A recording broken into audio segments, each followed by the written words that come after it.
राजा रतन सिंह चिंतित अवस्था में अपनी पत्नी के कक्ष में अपनी बेहोश पत्नी चंद्रावती को उदासी से देख रहे थे।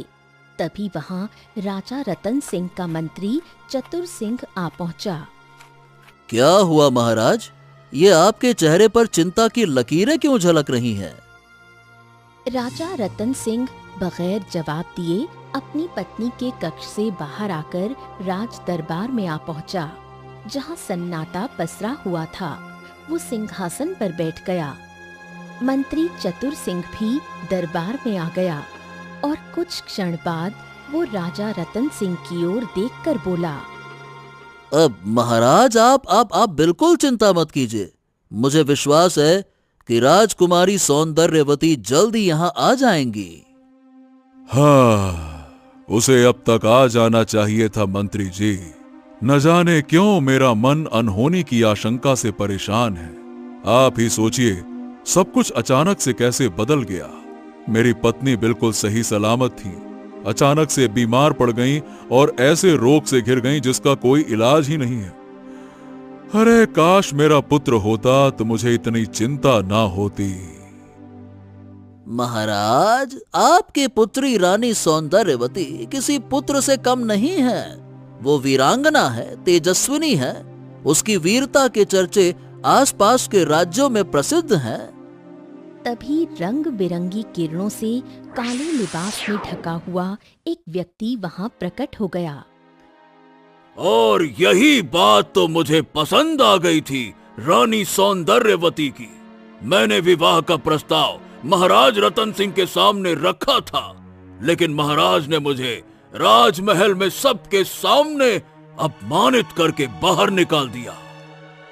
जादूगर अजीत सिंह, अगर यहाँ पर अचानक प्रकट होकर तू ये सोचता है कि मैं तुझसे डर जाऊंगा तो ये तेरी गलतफहमी है। मैं कहता हूँ तू दफा हो जा यहाँ से। हम अपनी पुत्री का हाथ तुझे कभी नहीं देंगे। दफा हो जा यहाँ से।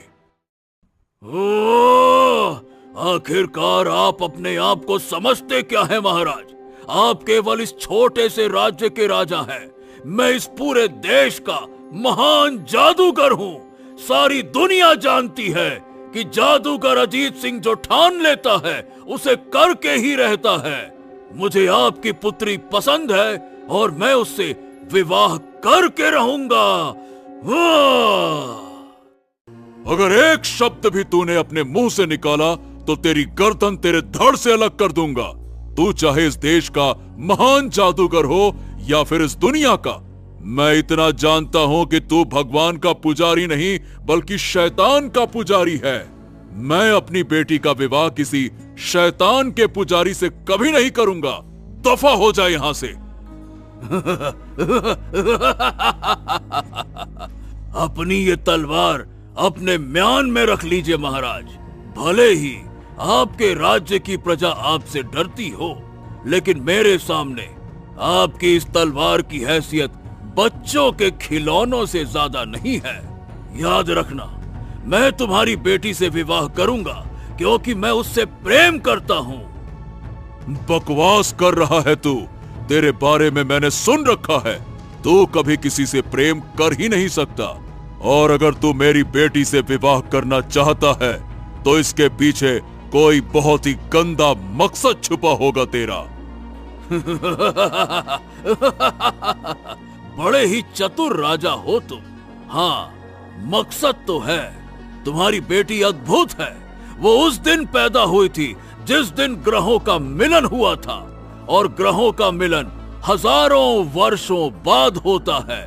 उसी पूर्णिमा की रात तुम्हारी बेटी सौंदर्यवती ने जन्म लिया था। खैर छोड़ो, मेरा क्या मकसद है वो तुम कभी जीवन में नहीं समझ सकोगे। मैं केवल तुम्हें बताने आया था कि तुम्हारी बेटी मेरी ही पत्नी बनेगी।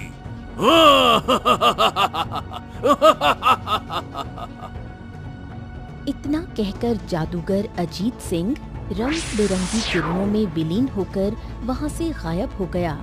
राजा रतन सिंह ने मंत्री चतुर सिंह की ओर देखा और कहा, जाओ, जाकर राजकुमारी सौंदर्यवती की तलाश के लिए सैनिकों को भेजो जादूगर अजीत सिंह का इरादा सही नहीं है। अब तो मुझे अपनी बेटी की चिंता होने लगी है। मंत्री चतुर सिंह तुरंत आदेश का पालन करने चला गया और राजमहल में सन्नाटा छा गया। इस घटना के कुछ समय बाद अयांश नगर में किशन नाम का एक किसान रहा करता था। किशन अपने नगर का सबसे धनवान किसान था। प्रातःकाल वो अपने खेत में जाने की तैयारी कर रहा था। तभी उसकी माँ दूर से खांसने लगी। उस समय उसका पिता सुखदेव अपने बेटे से बोला, ए किशन बेटा, तुम्हारी माँ की हालत दिन ब दिन और खराब ही होती जा रही है। मुझे लगता है कि हमें उन्हें किसी दूसरे राज्य के अच्छे से वैद्य को दिखाना चाहिए। हाँ, आप कह तो सही रहे हैं पिताजी, लेकिन माँ की हालत ऐसी है कि वो यात्रा नहीं कर सकती हैं। इसीलिए मैंने अयांश नगर राज्य के सबसे बड़े वैद्य, जो राजमहल में भी राजवैद्य रह चुके हैं, उन्हें बुलवाया है। कुछ देर में वो यहाँ आ जाएंगे। मुझे विश्वास है कि अगर वो माँ का इलाज करेंगे ना, तो माँ बिल्कुल स्वस्थ हो जाएगी। कुछ देर बाद एक बूढ़ा व्यक्ति वहाँ पर आया। उसे देखकर किशन ने अपने पिता की ओर देखा। पिताजी, ये वैद्य जी हैं। इतना कहकर किशन वैद्य को लेकर अपनी माँ के कक्ष में गया। वैद्य ने किशन की माँ की जांच पड़ताल की, फिर बाहर आकर किशन से कहा, क्षमा करना किशन, तुम्हारी माँ के अंदर रोग उनके पूरे शरीर में समा चुका है और ये एक ऐसा विचित्र रोग है या बीमारी है जिसका इलाज संसार की किसी भी जड़ी बूटी में नहीं है। केवल चमत्कार ही तुम्हारी माँ को बचा सकता है और मैं जड़ी बूटियों से मनुष्यों का इलाज करता हूँ, चमत्कार नहीं करता बेटा। इतना कहकर वैद्य ने हाथ जोड़े और वहाँ से चला गया। वैद्य की बात सुनकर किशन का पिता सुखदेव फूट फूट कर रो पड़ा।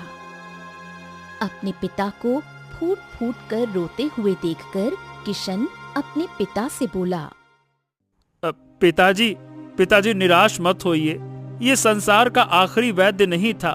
मैं इससे भी बड़े बड़े वैद्य को यहाँ पर लेकर आऊंगा। कुछ भी करूंगा, लेकिन अपनी माँ को स्वस्थ करके रहूंगा। हाँ। अरे बेटा, कब तक झूठी उम्मीद और झूठे आश्रय में तुम हमको रखोगे? अरे मैं जानता हूँ जितना अंदर से टूटा हुआ मैं हूँ, उससे कहीं ज्यादा तुम टूटे हुए हो। सच्चाई ये है बेटा कि तुम्हारी माँ अब ज्यादा दिन तक जीवित नहीं रह सकती। इस बात को जल्द से जल्द तुम स्वीकार कर लो तो ज्यादा अच्छा होगा। अपने पिता की बात सुनकर किशन अपनी आंखों में आंसू रोक नहीं पाया और चुपचाप अपने खेतों में चला गया। खेतों में किशन के मजदूर काम कर रहे थे। तभी एक मजदूर ने किशन की ओर देखा और कहा, क्या हुआ सेठ जी, आपकी आंखों में आंसू? मैंने तो कभी आपको रोते हुए नहीं देखा। मैंने तो आपको हमेशा दूसरों के आंसू पोंछते हुए देखा है। हाँ, शायद दूसरों के आंसू पोंछता हूँ, क्योंकि उसका कोई अपना आंसू पोंछने वाला नहीं होता। हैं? ये कैसी बातें कर रहे सेठ जी? आपने मेरी इतनी मदद की है कि मैं बयान नहीं कर सकता। मुझे बताइए ना, आखिर आपको क्या परेशानी है? मैं अपनी जान भी देने के लिए तैयार हूँ, बताइए। हाँ, मेरी कोई मदद नहीं कर सकता सिवाय भगवान के, क्योंकि मेरी माँ को लाइलाज बीमारी हो गई है। रोग उनके शरीर के रोम रोम में समा गया है। वैद्य ने हाथ खड़े कर दिए हैं और कह रहे हैं कि अब ज्यादा दिन तक वो जीवित नहीं रह सकती। क्या तुम मेरी माँ को सही कर सकते हो? बताओ, कर सकते हो तुम सही? बताओ बताओ बताओ।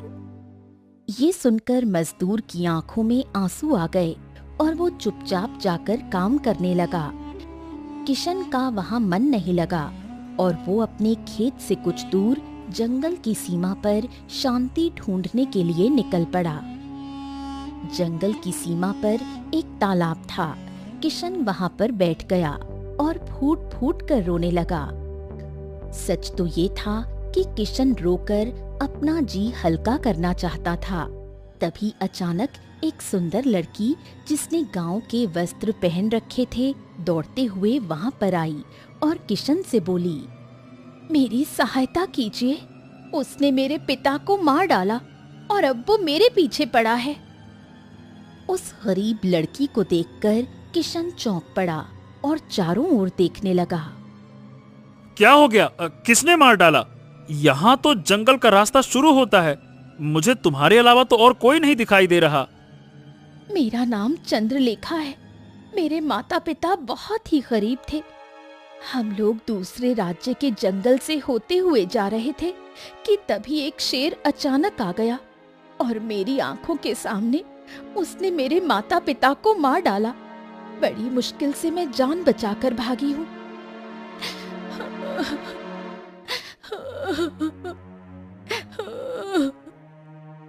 इतना कहकर चंद्रलेखा रोने लगी। ओह, तुम्हारे साथ तो बहुत ही बुरा हुआ। तुम क्या समझोगे? जिसकी आंखों के सामने उसके माँ और पिता को कोई कच्चा चबा जाए, उसके दिल पर क्या बीतती है।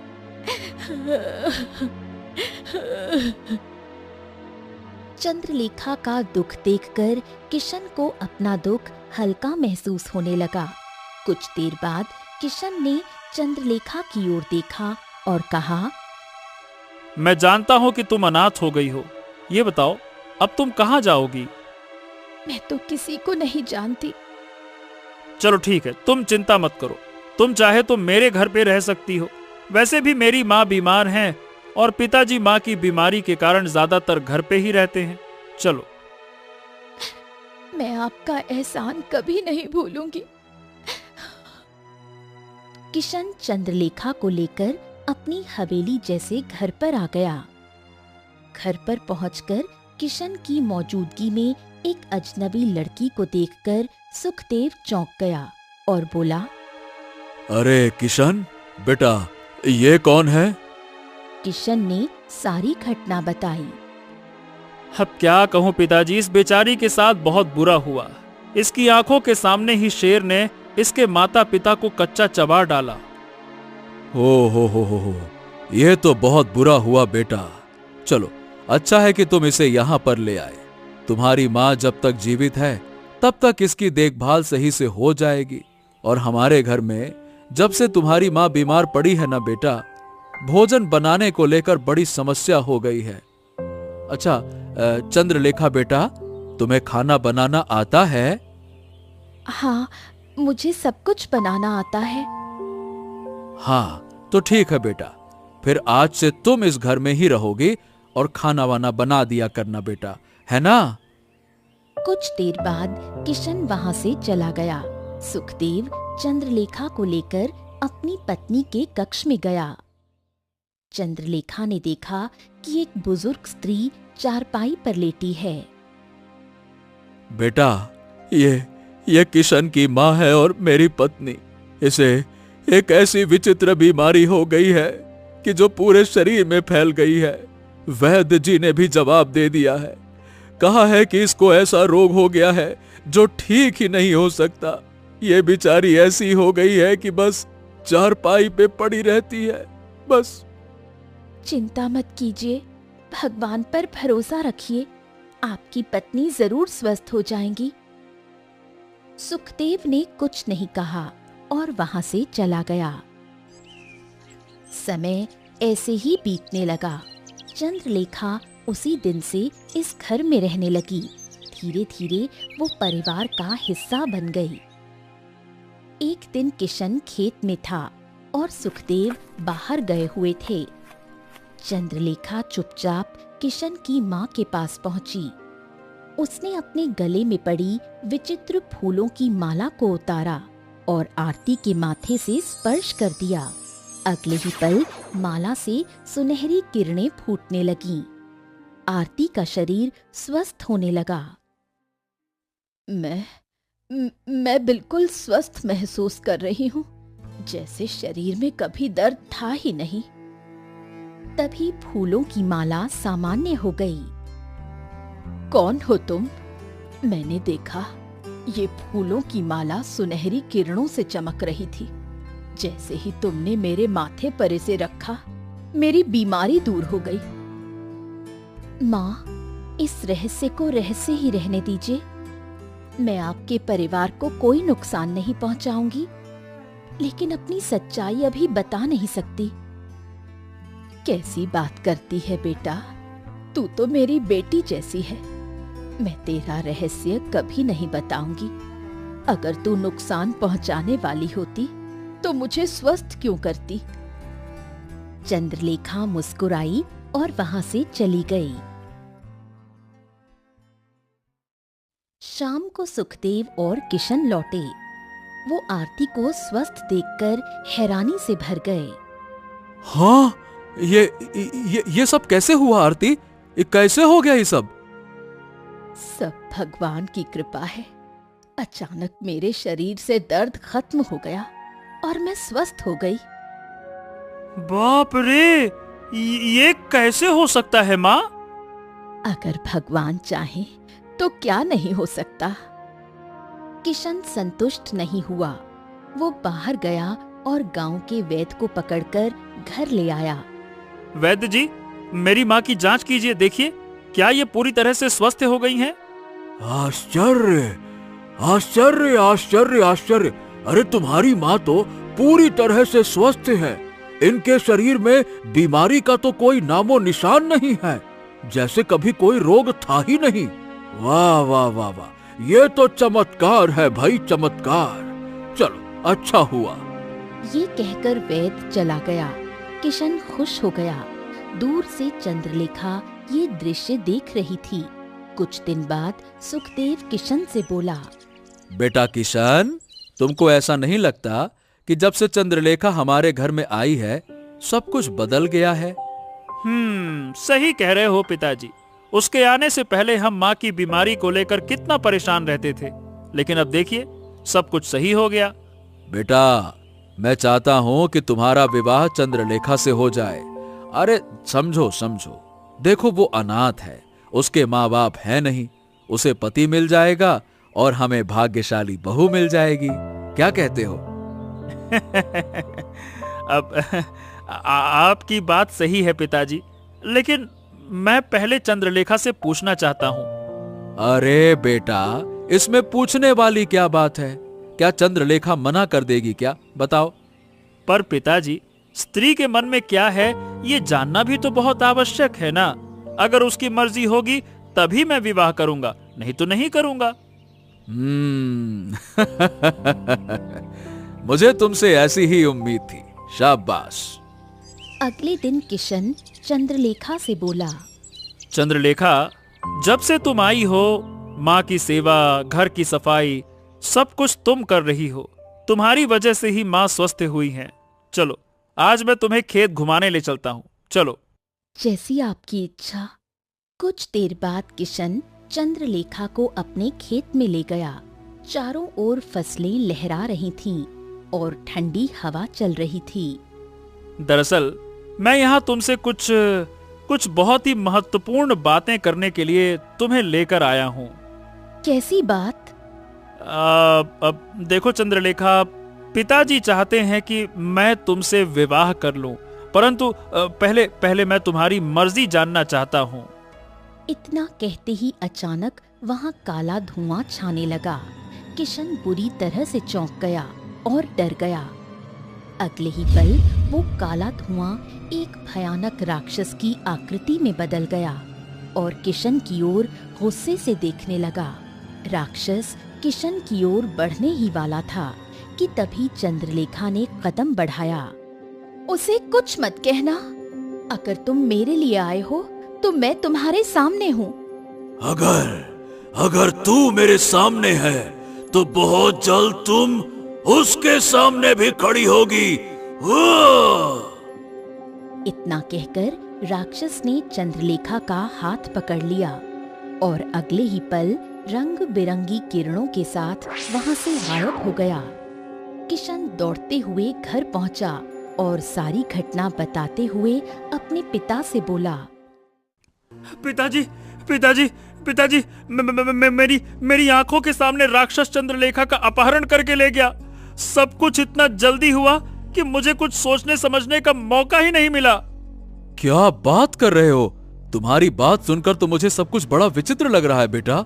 और चंद्रलेखा ने उससे यह क्यों कहा कि अगर वो उसके लिए आया है तो वो तुम्हें नुकसान न पहुंचाए? मतलब क्या चंद्रलेखा उस राक्षस को पहले से जानती थी? इतने में किशन की माँ आरती वहां आ पहुंची। हे भगवान, ये क्या हो गया? जिस लड़की ने मुझे स्वस्थ किया उसी लड़की को राक्षस अपहरण करके ले गया। हाँ माँ, लेकिन आप इतने दावे के साथ कैसे कह सकती हैं कि चंद्रलेखा ने ही आपको स्वस्थ किया? आरती की आंखों में आंसू आ गए। मैंने चंद्रलेखा को वचन दिया था, परंतु अब लगता है कि वचन तोड़ना पड़ेगा। उसने मेरे माथे पर अपने गले की माला स्पर्श कराई थी। वो कोई साधारण माला नहीं थी, बल्कि जादुई माला थी। उसी की वजह से मैं स्वस्थ हुई थी। तो इसका मतलब ये मामला बड़ा ही रहस्यमयी है। लेकिन अब जब उसने अपनी जादुई माला से आपको ठीक किया है और वो मुसीबत में है, तो ये मेरा कर्तव्य है कि उसे छुड़ाऊं। बेटा, पर वो राक्षस उसे कहाँ ले गया है? और चंद्रलेखा असल में है कौन, हम नहीं जानते। मदद कैसे करोगे?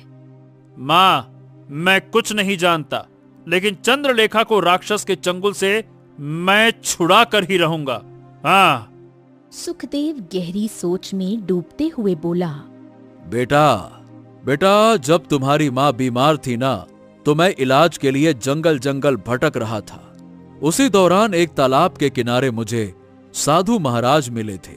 उन्होंने आंखें बंद करके कहा, तुम्हारी पत्नी जल्द ही स्वस्थ हो जाएगी, एक दिव्य वस्तु की वजह से। अब बेटा, उस समय मैंने उनकी बातों पर ध्यान नहीं दिया, पर अब लगता है कि वही साधु महाराज तुम्हारी मदद कर सकते हैं।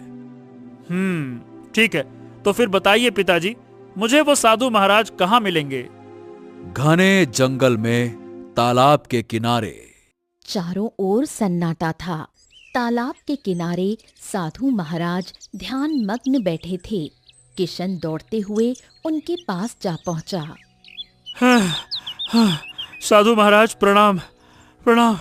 मुझे आपकी मदद की अति आवश्यकता है, बहुत ज्यादा आवश्यकता है। हाँ। साधु धीरे धीरे आंखें खोलते हुए बोले। ओम, तुम्हारा नाम क्या है पुत्र? मेरा नाम किशन है। और तुम्हारी समस्या क्या है? किशन सारी घटना बताने लगा। कुछ क्षण बाद साधु ने आंखें बंद कर लीं। कुछ देर बाद आंखें खोलते हुए बोले। क्या तुम जानते हो तुम्हारे घर पर कौन रह रहा था? कौन? वो कोई साधारण लड़की नहीं थी। वो इस राज्य की राजकुमारी सौंदर्यावती थी। उसके पास एक दिव्य फूलों की माला थी। उस माला का चमत्कार ये है कि जिस रोगी को भी वो स्पर्श करती है, वो रोग मुक्त हो जाता है। किशन ये सुनकर बुरी तरह से स्तब्ध रह गया। क्या? ये आप क्या कह रहे हैं? तो जिसने अपना नाम चंद्रलेखा बताया, असल में वो राजकुमारी सौंदर्यावती थी। हाँ, मैंने अपनी दिव्य दृष्टि से सब कुछ देख लिया। तुम बिल्कुल सही समय पर वहां आए हो। तुम्हारे साथ जो रह रही थी वो कोई और नहीं बल्कि राजा रतन सिंह की पुत्री राजकुमारी सौंदर्यावती थी। किंतु महाराज, अगर आप सच कह रहे हैं तो फिर राजकुमारी ने मुझसे झूठ क्यों बोला?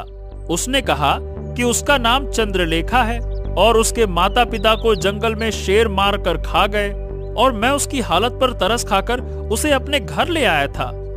हाँ, अगर उसने तुमसे झूठ कहा था तो उसकी भी एक वजह थी। दरअसल राजकुमारी सौंदर्यावती की माँ अचानक से बीमार पड़ गई। राजकुमारी और उसका पिता बुरी तरह से परेशान थे। उन्होंने बड़े बड़े वैद्य को दिखाया, लेकिन कोई फायदा नहीं हुआ।